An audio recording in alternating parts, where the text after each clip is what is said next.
The South by Southwest Music Festival in Austin may get started a few days earlier this year.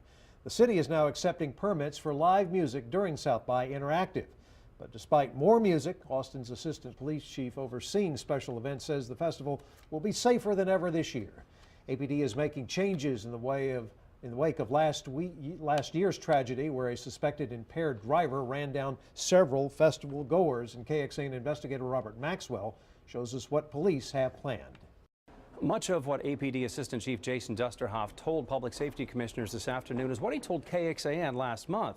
Things like a plan to position more police vehicles at key intersections downtown, essentially making them barricades. Now we're learning they're going to be between 67 and 87 depending on the day.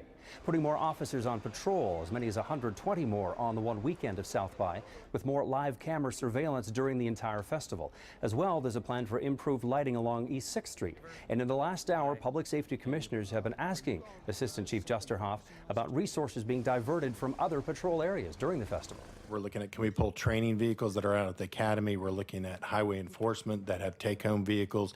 We're going to look at all these different areas before we even touch patrol, so there may not be that big of a need to actually take from patrol. Every year leading up to the festival, South by Southwest organizers send a street closure plan to city staff.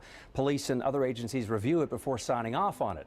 It's still under review right now. It's expected to be finalized between 30 and 40 days before this year's South by in mid-March.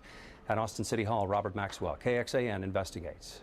And during South by Southwest, we have learned that 67 to 87 patrol units will be on duty each day during the event. There will also be 120 crowd control officers on the streets during the weekend events. We have investigated safety issues during the festival for months, and you can see our previous reports on KXAN.com.